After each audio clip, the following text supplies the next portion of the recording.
Sri Krishna, Sri Krishna, Sri Krishna, Sri Krishna. Gurur Brahma, Gurur Vishnu, Gurur Devo Maheshwara, Guru Sakshat Param Brahma, Tasmai Shri Gurave Namaha, Tasmai Shri Gurave Namaha.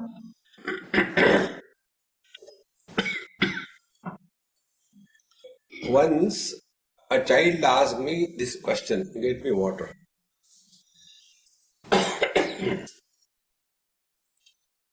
That if God wants to punish us, how He punishes? That was the question. So,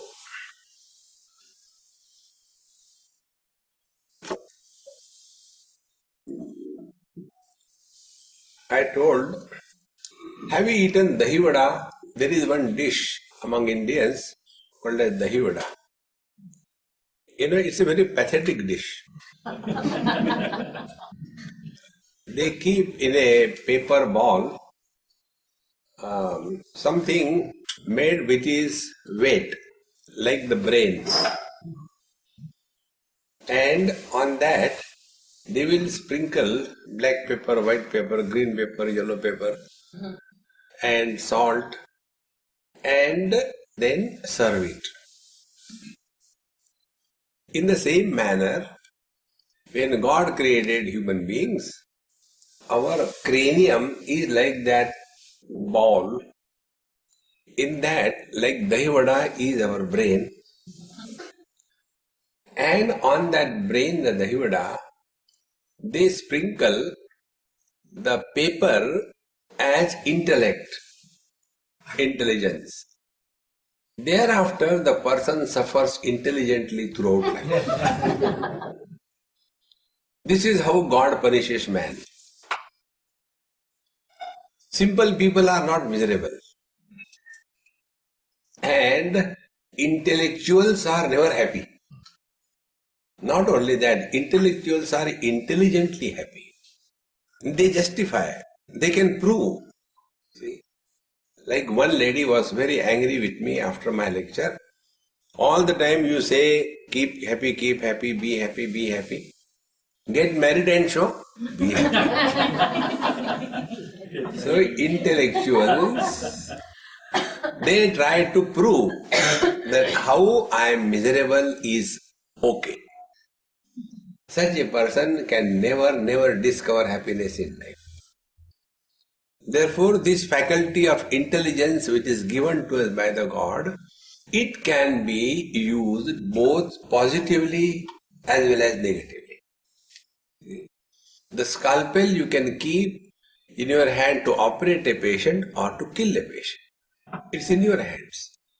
In the same manner, this intellect is a very funny thing God has given us.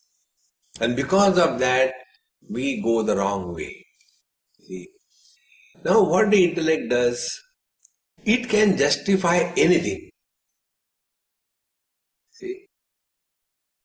For example, take an example. There was one of the Prime Ministers in India. He was killed in a suicide attack by a lady. So he also died, she also died. Now imagine, both of them come in front of us and present a case. We will ask the Prime Minister, sir, you tell. He will prove that I was killed by this lady was wrong. Very logically, perfectly well.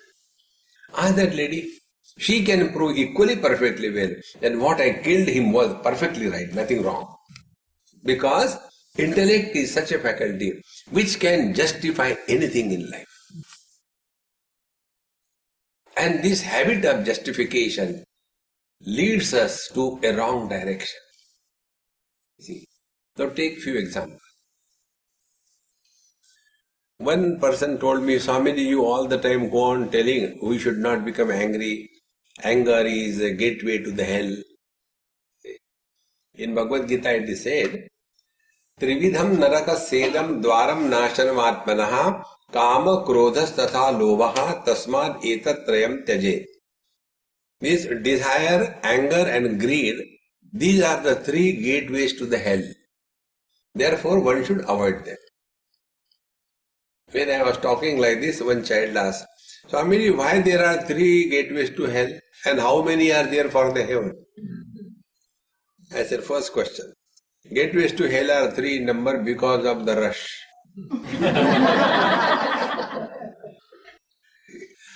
And gateways to heaven is only 1 because hardly there is anybody going. No need. So, you keep on telling anger is a gateway to hell, we should not become angry. But unless we become angry, we cannot get the work done. See, don't worry, hey, sit down. See, unless we become angry, work cannot be done. This is the justification. Meaning what? We are more interested in the external things than on the quality of the mind. What is more important in life? See, work is important or peace of mind is important. The most valuable commodity in the whole universe is our peace of mind. Because whatever we are doing, for what we are doing, it is for this peace of mind. Ashantasya kuta sukham. A person who is not at peace with himself, he cannot be at peace with the whole world. And he who is not at peace, he can never be happy. See, friends. Therefore, all the things that we do in our life or we don't do in our life, they are aimed at discovery of this happiness. For example, doing the things. We get married for what? For getting happiness or for getting happiness?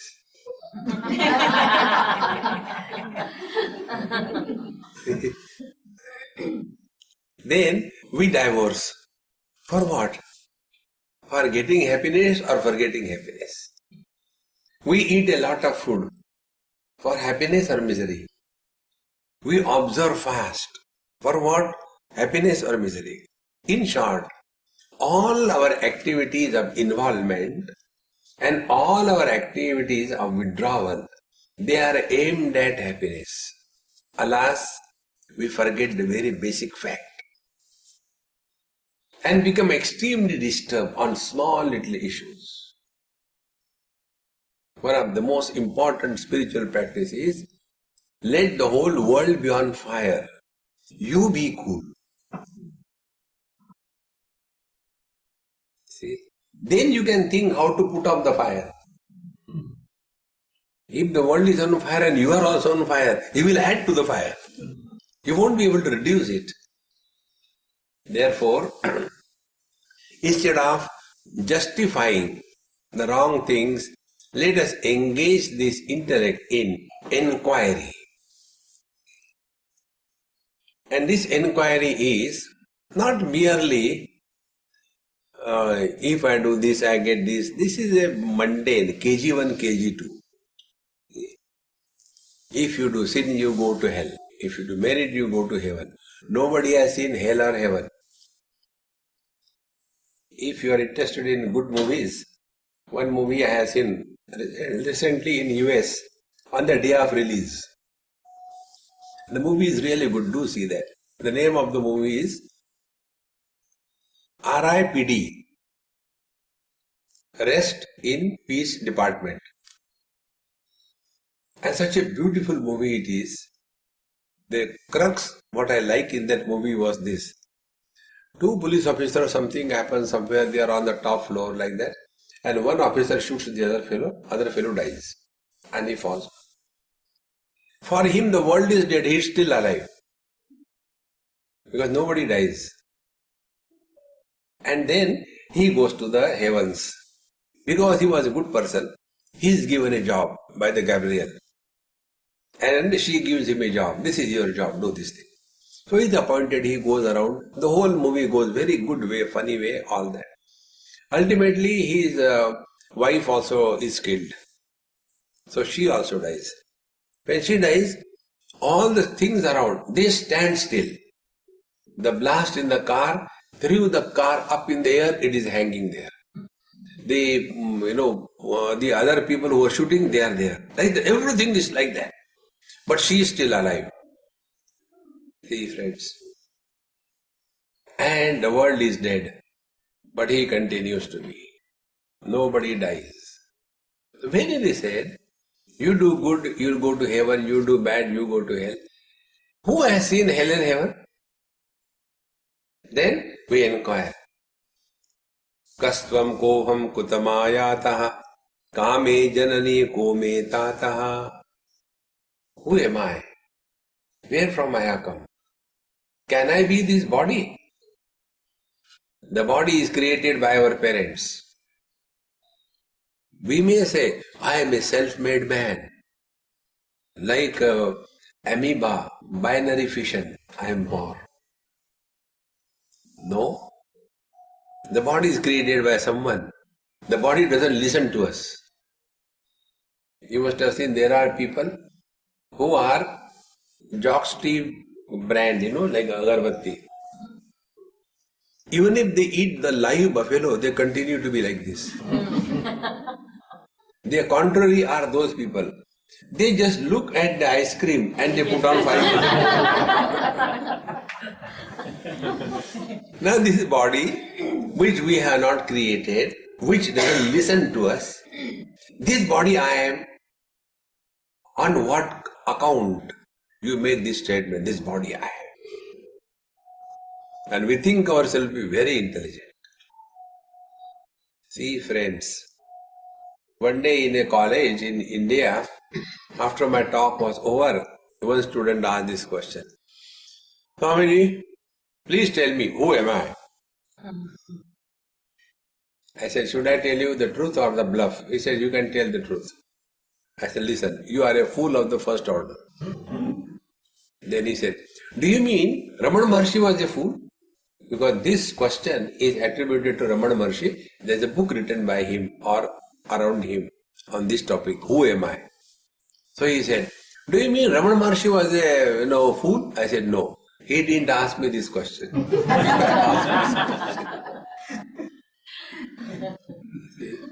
Then I told him, my dear friend, till such time you take yourself to be body, this question will not come in your mind. See, I cannot have this doubt, who am I? I know I am a man, I am woman, I am young, I am old, I am beautiful, I am awful. Everything is known. Where is the question? This question will kindle in our mind only when we accept, even theoretically, that I cannot be the body. See, friends, because the lips are not talking. There is somebody behind the lips who is talking. Your eardrums are not hearing, if they are. But there is somebody behind the ears who is hearing. So this embodied is someone different from the body. See, friends, it is for this purpose all the principles in our scriptures are put forward. When it is said, you go to hell or heaven by doing bad or good karma, what is the meaning? Apply your intelligence. The meaning is, because of good or bad karma, we are suffering or enjoying in this life. We do good or bad karma, because of that we will go to hell and heaven. Means what? We are a continuous unbroken existence. We never died. This is the meaning. See, before I came to PE or this Willows, before that I was in Ashwin's house. Before that I was in Arvind's house. Before that I was in India. So where did I die? I have migrated from one place to another place. That place is dead for me. But I am not dead. It is for this purpose that the law of karma is told. But instead of understanding this way, we get carried away. See? If you do this thing, you will go to hell. Because masses can be controlled only by two remote control buttons. One remote control button is fear. Introduce an element of fear. They are controlled. Second is, introduce an element of guilt. They are controlled. Remove the guilt, remove the fear. Nobody can control you. See, friends. Therefore, when it is said that because of the good or bad karma, you go to hell and heaven, the purpose of the scriptures is, be very attentive. Presently, we are leading our life self-centered. If I do, what will I get? Why should I do for him? What he has done for me? Meaning, every action is self-centered. What benefit will I get? Self-centered. For all my miseries, others are responsible. If I am a husband, the cause of my misery is my wife. If I am a wife, the cause of my misery is my husband. If I am parents, the cause of my misery is children. In short, we all have a default settings that we blame others for our miseries. So when a husband will blame his wife for his miseries, what will be his spiritual practice? His spiritual practice will be, wife should improve. Has it ever happened? Then whole life you spend only in that, to improve the wife. This is an impossible project. Because it is a manufacturer's defect. See? One day, after having created man and woman, they were said, you get up aside, come one by one what you want. First man came. When man came, the lady shouted, L for ladies, L, ladies first. Okay, man, you get out.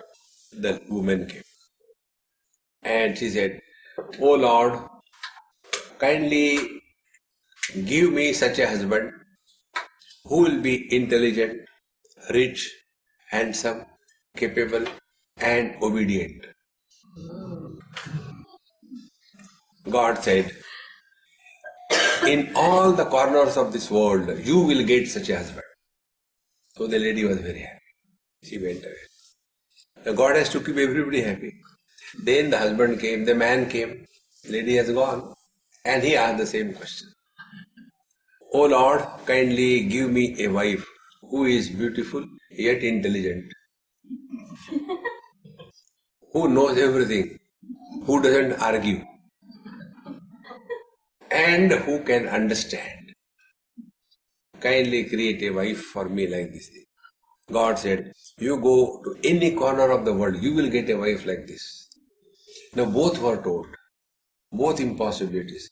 Now God started thinking, I have given them blessings. Now I can't withdraw it.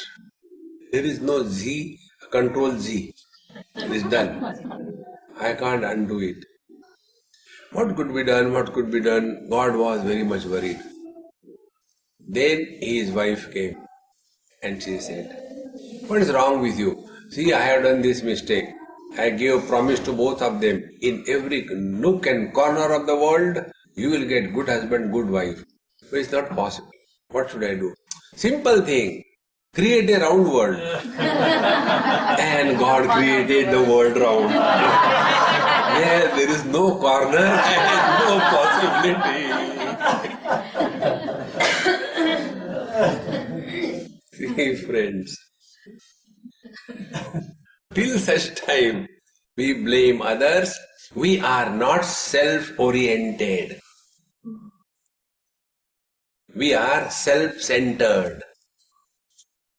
The purpose of the scriptures is to make us self-oriented, not selfish. When we selfish, we stink. See? But when the self is the issue, then there is a glory in life. See, friends. Therefore, this intellect is used in applying in such a manner that we are able to bring out the moral of the story correctly. We have to bring out the correct moral of the story. Stories may be anything. Don't just brush the story as cock and bull stories. No. Behind every story there is a moral. Like in Mahabharata there is a story. Those who are Indians, they will know. This Savitri and Satyavan. Satyavan Savitri was a unique couple. And this Savitri, the wife, was extremely dedicated to her husband. And the husband Satyavan dies. So when the Lord Death comes to pick up him, this lady stands in between. Says, "You dare touch my husband, I will kill you." And with her power of chastity, purity, dedication to the husband, the Lord Death is defeated. And she gets her husband back from the hands of the Lord Death. She comes back. Moral of the story. So, the traditional moral of the story is, therefore, if the wife is dedicated to the husband sincerely, she can even conquer death. But a person like me, he will bring out a different moral of the story. The moral of the story, according to me, will be, you can be saved from death, but not from wife.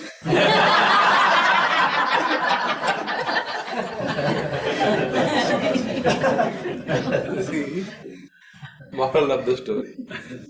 In the same manner, all these things which are told in our scriptures, you have to take out the real meaning.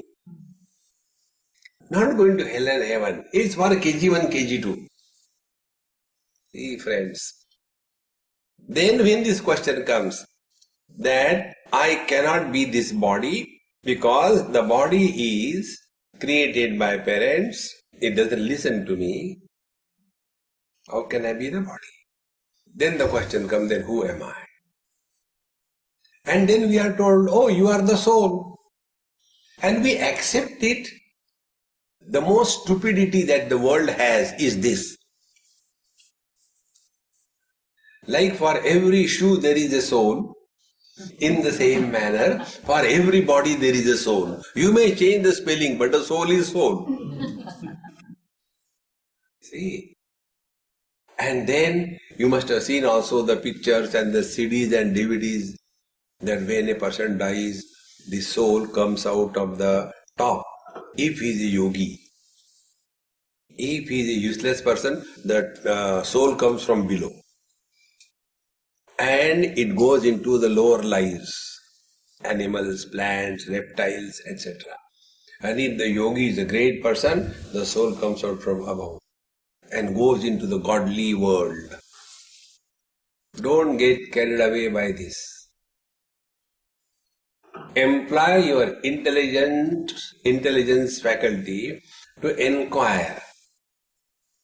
Can there be one soul per body, or is soul an expression of the divinity?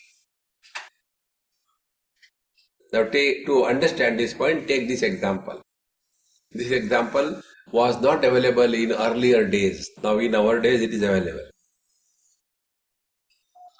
Three things. One is electrical energy. Second is bulb. Third is light. Three things. Now here there are 8 bulbs. So 8 is a number. They are different from each other. But the light in all of them is one. Lights are not many. Because light is an expression of electrical energy through the bulb. And therefore, when this bulb becomes fused, will the light from this bulb come out in search of another bulb and enter there? Hey, don't get carried away by the soul curry. You know, in Gujarat, not Gujarat, in Goa, there is one dish called a soul curry. They are so spiritual. Therefore, apply this intellect. Who am I? Whether I am the body, there is nothing wrong in accepting that I am the body. Then accept everything related to the body. See? Then you are born, yes, celebrate birthday. You will become old, yes, celebrate old age. You will die, yes, celebrate death. No, but I don't want to die, although I am a body. This is impossible. See, friends, accepting that I am body is not a problem. The problem is, as a body, I want to continue to live eternally. And what right we have got to keep the body or to kill the body? We cannot destroy the body by committing suicide. We have no right on the body. It is somebody else's property, not ours. The more you start reflecting, you will come to know that the embodied was never born. The body is born. Embodied is merely like the light is merely a phenomena in every bulb. In the same manner, like the light in the bulb, life in the body is common everywhere. See? The students, when they study in medicine in their college, they don't study the anatomy of every body. They study the anatomy in general. And when they have to operate some patient, they don't say, bring the dead body, let me see where is the kidney. No. Because anatomy is common for all the beings. It is a phenomena. It is not individuality. Similarly, life is one. They are not many. See, friends, the day you understand this principle, that life is a manifestation and not an individuality. And who suffers is the individual. See? When this becomes clear to you, thereafter, life is expressing through the body, like life is expressing through every body. Be very attentive. When one bulb is illuminating the temple, other bulb illuminating the toilet, we are intelligent people, so we ask questions. Intelligent people ask questions. The question is, why that bulb is in the temple and why this bulb is in the toilet? So, people like us, we have to answer every question. So we say, look here, this bulb which is in the temple has done lot and lot of meritorious deeds in the last life. Therefore, born in a temple. Oh. This bulb, Mahapapi, terrible sinner. Therefore, he has to illuminate the toilet. By the time this talk is going on, this bulb in the temple gets fused. What happened? Why this happened? God likes good people. He's okay, you leave God aside, now there is a darkness in the temple, what should we do? Anyway, remove this bulb from the toilet and fix it. But how come this bulb from the toilet is removed and fixed? Maybe some meritorious deeds in the past must have surfaced. Foolish questions cannot have wise answers. See, friends, now be attentive. When This one bulb was illuminating the toilet first and then illuminating the temple. Will that light get contaminated by the toilet things, and will the light get purified by the temple? Light doesn't get influenced by anything. Now apply this principle subjectively. My eyes are seeing blue color, then white, then red, then this other color. When these eyes are seeing different colors, is the eye or the vision affected by any color? See? Same. Ears. They hear music. They hear abuses. They hear God's name. Are the ears affected by any kind of sound that is heard? Ears only illuminate. This is the donkey's braying. This is Arvind singing. Don't compare. I'm just giving examples. See. So when we know that ears are only illuminators, they are not affected. Now the eyes, the ears, the nose, etc., what are they? Are they individuality, or they are the expression of one mind through the five holes? When one mind comes out of the eyes, it is called as vision. When the same mind comes out of the ears, it is called as hearing ability. When the same mind comes out of the nose, it is called as poking ability. We poke our nose everywhere. Pokeability. So behind these five sense organs, are there five minds or one mind? One. Now go further. One conscious reality, call it by any name, expressing through the man's body, beard comes out. The same conscious reality expressing through a cow, milk comes out. The same conscious reality expressing through a cobra, venom comes out. Because of this variety of expressions of life, can we say that consciousness expressing through the man's body is masculine consciousness? The consciousness expressing through the cow's body is vegetarian consciousness. And the consciousness expressing through the cobra is a venomous consciousness. Can we say? So the multiplicity is on account of the gadgets which are fixed. See friends, take more practical example. One man conditioning his father. So that man is called as son. The same man conditioning his wife. He is called as the husband. The same man conditioning his own child. He is called as father. Now has that man become three? He is one. Now who is miserable? These three. Man is never miserable. Husband is never happy. Think. And who is unhappy? This husband. Who is he? Who doesn't exist.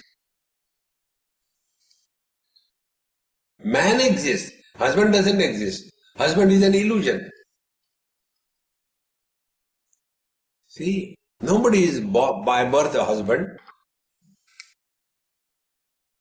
Be very attentive. When I divorced my first wife, that time I was, before divorce, H1. Then I got married second time. Then again I became husband, H2. But then I realized my mistake. Again I divorced and gave a third try. Got married third time. H3. Now the question is, H1 is equal to H2 is equal to H3 is equal to what? Are the three husbands one? Are they separate from each other? And the real question is, are they? They are not. Think, friends. So when the bulb becomes fused, where the light goes? When the body dies, where the soul goes?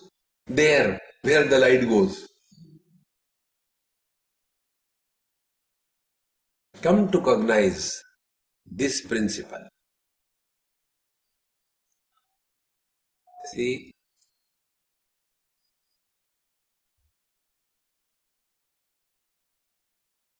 then you will start getting a correct message from every experience of your life.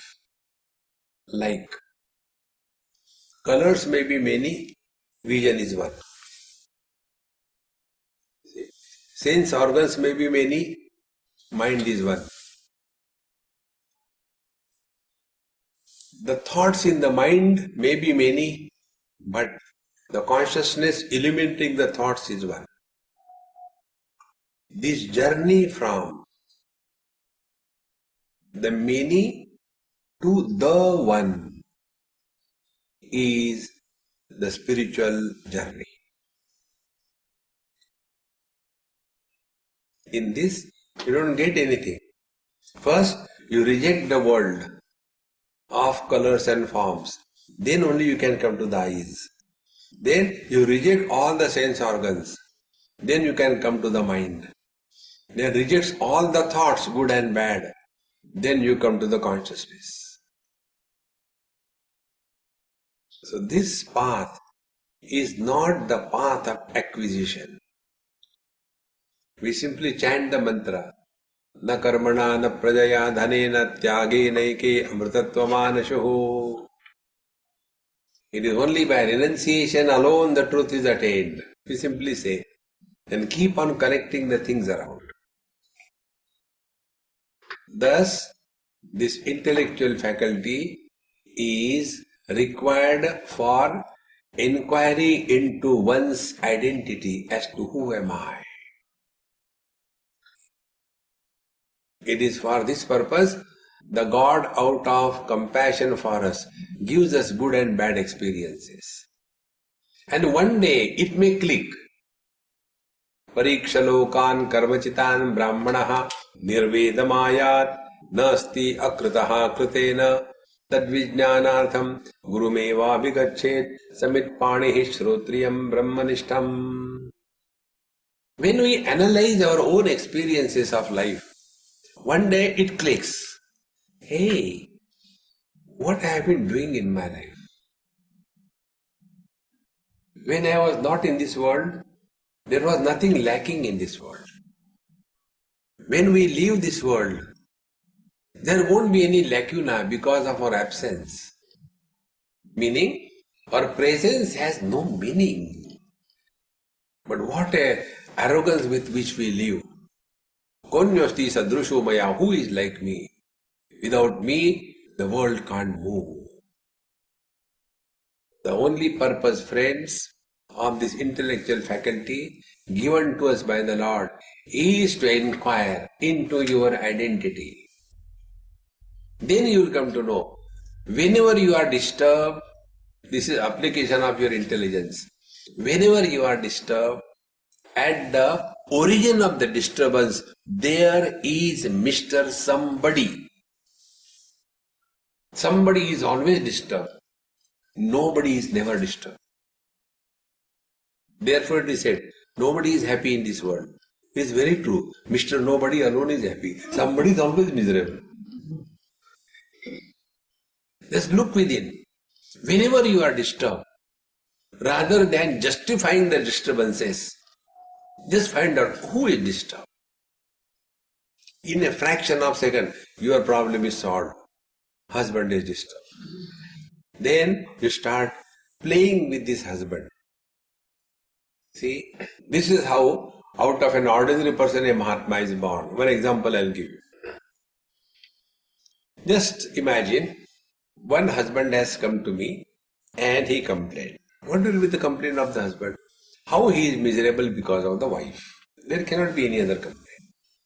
So he came and made this complaint, Swamiji, I am so terribly miserable because of my wife. Please tell me some ideas. I am fed up. Now, as a Mahatma, as a great master, I am dealing with him. My dear friend, look here. Husband is not a proper noun. It is a common noun. Therefore, every husband in the world is miserable. You are not the only one who is miserable. If you are not miserable, then there is something wrong. Therefore, don't worry. Every husband is miserable.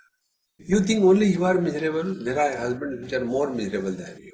Really, Swamiji? I thought I am the only miserable. No, you are not the only one miserable. Okay, I am really good that I am not the only one miserable. Others are also miserable. I am happy. Swamiji, you are great. So I have become a great master. Now the same case I handle the other way around. This person comes and tells me, Swamiji, I am so miserable because of my wife. Please help me. Before he talks further, I cut him short. Don't tell me that. I am so miserable. Like you, no more than you. Why? No wife. Now tell me, will anybody call me a great master if I become miserable? Think how you take life. The day you decide this, that under any set of circumstances, I refuse to be miserable. This is the only way you can live intelligently in life. There is no other way. Then from every experience we get a guidance. See? And the guidance is, look within. The only purpose of our being born as human being is to know our essential nature. Everything else is secondary. I'll ask you one or two questions. Don't answer, because the answer for all the questions by all of you will be common. Who was the third president of United States of America?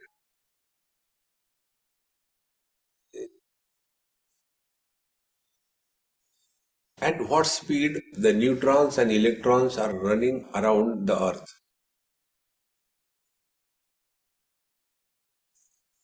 You don't know. It doesn't matter. It doesn't matter. What matters is who you are. It matters. But we get lost into all unwanted things. See? And this is how the PhD thesis is written. Actually, the one who should be given everything in life or honors is Swami Gugalananda Maharaj. Ask any, this is how the people write, the thesis. They Google it, then copy paste. See, friends, these things are not necessary. The real thing, what is worth knowing is Kastvam koham kutamayataha kame janani kome tataha. Inquire into this. It is for this purpose this faculty is given. But this faculty of intellect is of a very subtle quality. See, to make this point subtle quality, I'll tell you an example. One day, one husband was standing before the mirror and shaving. And when he just tried to shave, the blade as if has plowed through and there was scratch and started bleeding. And he shouted, "Oh God, these people take money for the blade and say how terrible they are, cheat." When he started shouting like this, do you think the wife will have sympathy? Wife will have a chance. So she said, you always complain about everything in this world. What is wrong with that blade? Just now I used the same blade for paring the pencil of your son and fixed it back. So when that blade can do the paring of a pencil, can't it shave? Now what can you tell to that Mahamaya? That the sharpness required for paring a pencil is of different quality and the sharpness required for shaving is of different quality. Exactly the same way. The intellect required for cheating the world is of different quality. And the intellect required for inquiry into the self is of different quality. Normally, intellectuals are intelligent with reference to the worldly things. Therefore, such intellectuals find it extremely difficult to comprehend the truth. Because they are unable to drop the objectivity in their knowledge. Everything they want to see objectively, experience objectively. And the simple rule is, subject can never be objectified. See, by your eyes you can see the whole world. Therefore, what is proved? You have a vision. Very good. So by your own eyes, you see your own eyes. Try. Can you see? You cannot see because you are blind. Because eyes, the seer, cannot become the seen. And then the question comes, have you seen God? Meaning, God is an object with colors and forms and can be seen by the eyes. But unless I see God, I don't believe. One young man was arguing with me. I said, look here, I don't argue. For your information, I am telling you. I very much appreciate with you that unless I see, I don't believe. Have you seen where from you are dropped in this world? One lady comes and tells, you are my son. Have you seen? You just accept it blindly.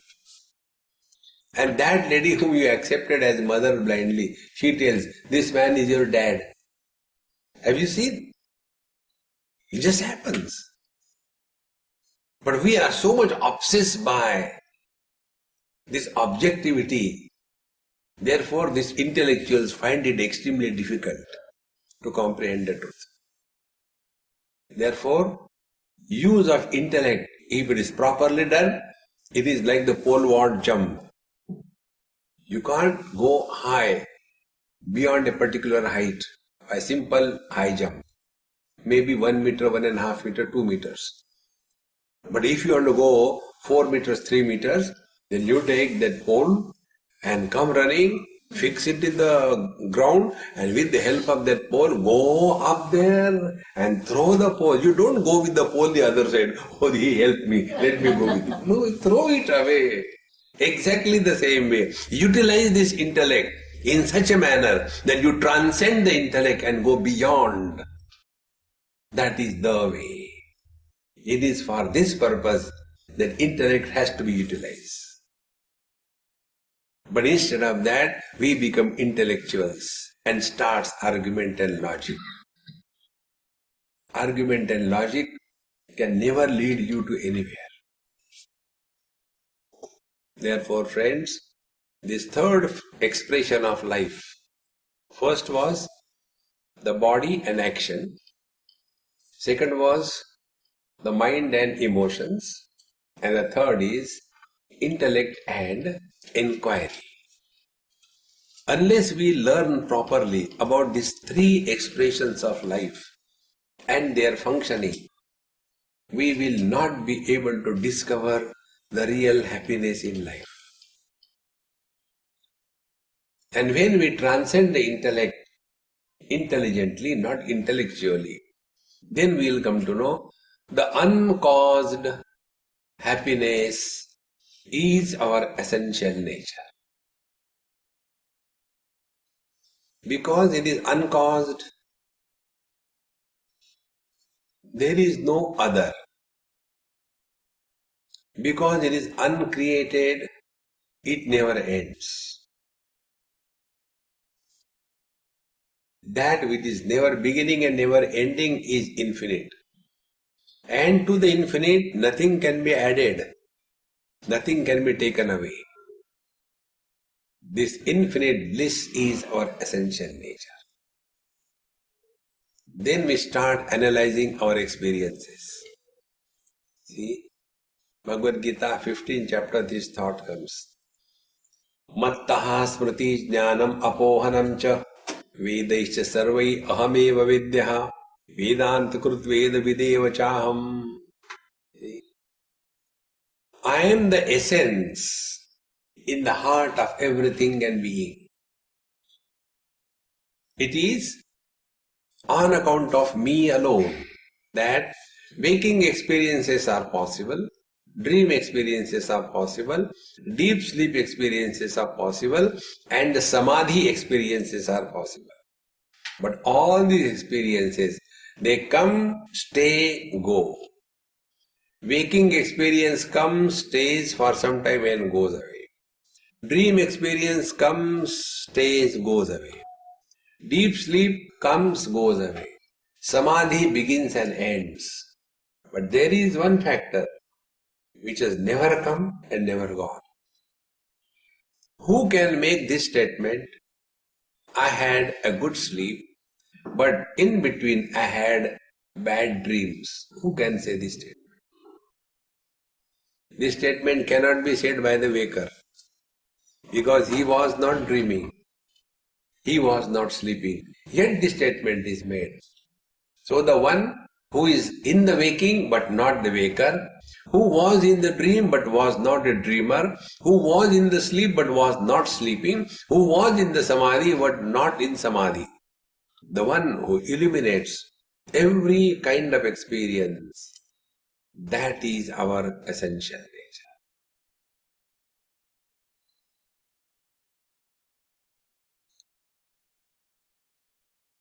Infinite is that which cannot be disturbed.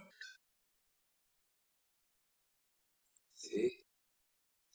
Whether it is earth, waters, fire or air, they cannot disturb the space. Similarly, all colors and forms cannot disturb the vision. Any kind of thoughts cannot disturb the mind. Any kind of experience, waking, dream, deep sleep, samadhi, cannot disturb the real I, the absolute conscious blissful existence. That is our essential nature. Simply theoretical listening has made you still.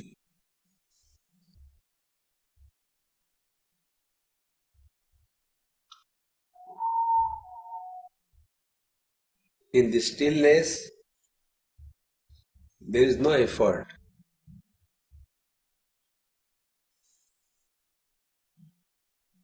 Everything we can hear, but remain undisturbed.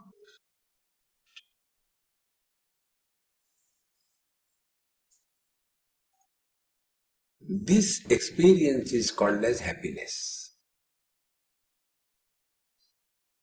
When disturbances become important to disturb us, when the anger is ineffective to make us angry, when the miseries fail to make us miserable, dukkeshu anudvignamanaha, sukeshu vigataspruhaha, when comforts do not enslave us, then all the time seek a comfort zone. That freedom is called as real happiness. All other happinesses are conditioned. If we get a food of our choice, aha, I'm very happy. If I don't get, Oh, I'm very unhappy. If I get a company of my choice, I'm very happy. If I don't get, I'm miserable. So our happiness is dependent. All dependence is misery. Independence is freedom. To discover this independence is the purpose of intellect, rather than becoming enslaved by old habits, things and relations around us.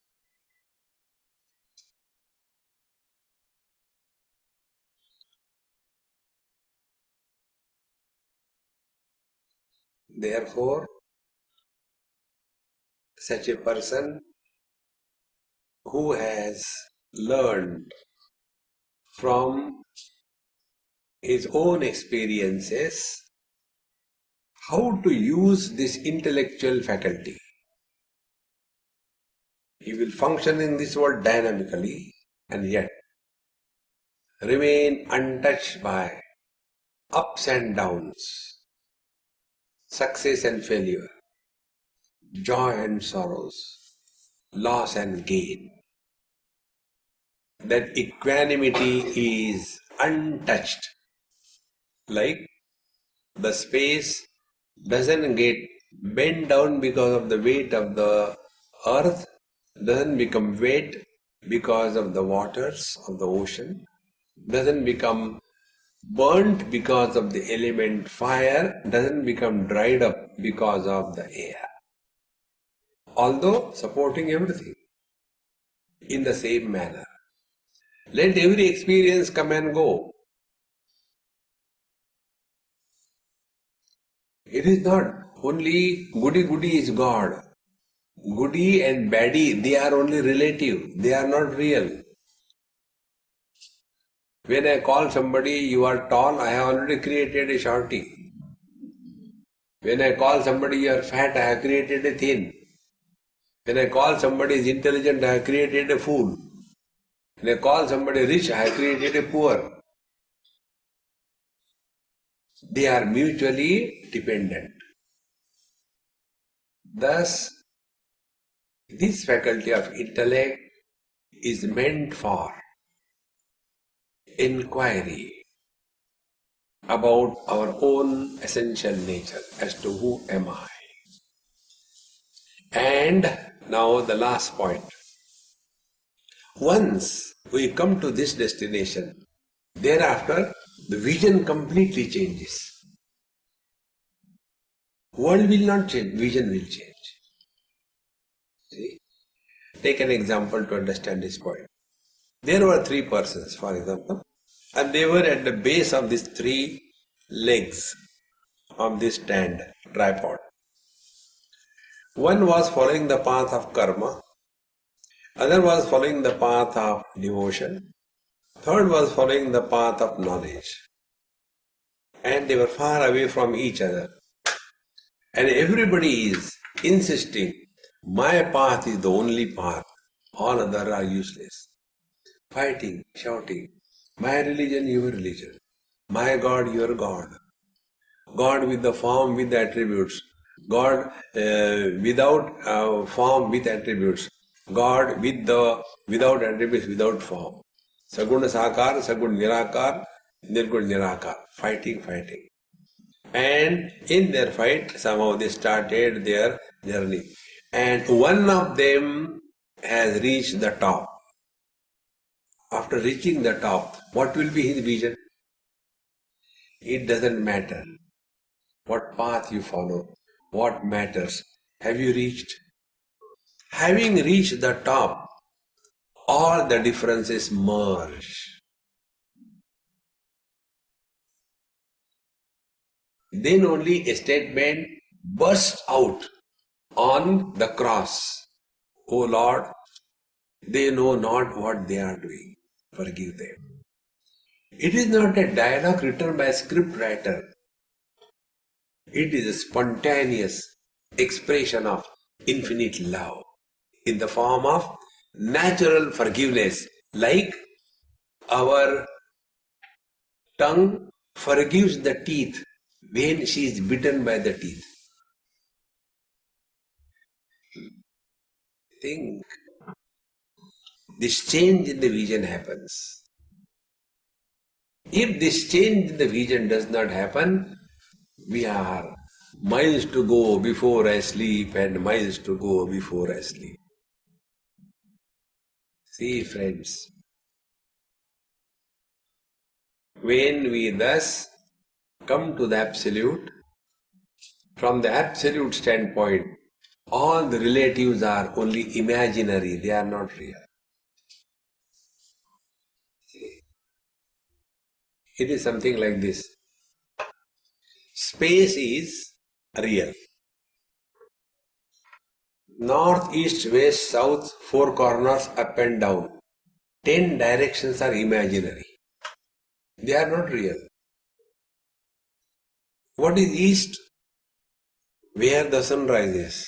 Good. Where the sun rises is the east. So the east is because of the sun, or the sun is rising, therefore it is east. Who is who? And if you discard the conditioning of earth and sun, will there be any north, east, west, south? So what is the reality? The reality is the space. And space is infinite. In the infinite, finite is always imagined. Like man is infinite, husband, brother, son, brother-in-law, they are imagined. They are conditioned. They are not real. When this vision opens, then our angle of perception changes. Thereafter, life is lived through us without claiming success or failure.